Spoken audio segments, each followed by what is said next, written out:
ஆனா விஜய்க்கு ஒண்ணுமே இல்ல. சிவாஜி வந்தாரு, நாங்க பார்க்காதா கமலுக்கு விஜயகாந்துக்கு அவ்வளோ அத விட 4 மடங்கு இருக்கு. அப்ப இத ஒரு ஜர்னலிஸ்ட்டா நீ பதிவு பண்ணாம போறீன்னா, நீ அயோக்கியன்.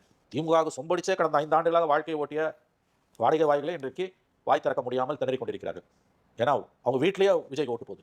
அப்ப இந்த ஃபினாமினா இது ஒரு ஆங்கிலத்துல நல்ல வார்த்தை. பேரதிசயம். இத நம்ம எப்படி புரிஞ்சுக்கிறது? அப்படித்தான் நம்ம பேசணுமே ஒழிய, அது ஒண்ணுமே இல்ல, அது சைபர்லாம் பேசக்கூடாது.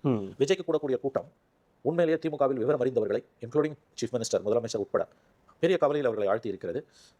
ஏன்னா இந்த கூட்டத்தை வந்து இது வெறும் சினிமாக்காரனை பார்க்க கூட்டம்னு சொல்லுவது தங்களை தாங்களே ஏமாற்றிக் கொள்ளக்கூடியது என்பதை அவர்கள் உங்களையும் என்னை விட நன்றாக அறிந்திருக்கிறார்கள். திராவிட முன்னேற்ற கழகத்தில் உள்ள விவரம் அறிந்த நண்பர்கள் பேசும்பொழுது இது எம்ஜிஆருக்கு கூட வராத கூட்டம் என்று தான் சொல்கிறார்கள். இந்த கூட்டம் ஓட்டாக மாறாது என்பதும் தங்களை ஏமாற்றிக் கொள்ளக்கூடியது என்ற வாசகம் தான் என்பதை அவர்கள் நன்றாக புரிந்திருக்கிறார்கள். ஆகவே இந்த கிரௌடு வந்து அவங்களுக்கு ஒரு பெரிய டிஸ்டர்பன்ஸா இருக்குது. இது வந்து விசிலடிச்சான் குஞ்சு, அணில் குஞ்சு, இது வந்து பார்க்க வர கூட்டம், இவங்களுக்கு ஒன்றும் தெரியாது. ஓகே, அப்படி சொல்லாதீங்க. அவங்க எங்களுக்கு ஒன்றும் தெரியாது நீ சொல்லாதன்றாங்க. அதை தான் நேற்று அந்த அம்மா 70 வயசு அம்மா சொல்றாங்க. எங்களுக்கு ஒன்றும் தெரியாது நீ நினைக்காதுன்றாங்க. அவர் தொகுதியில்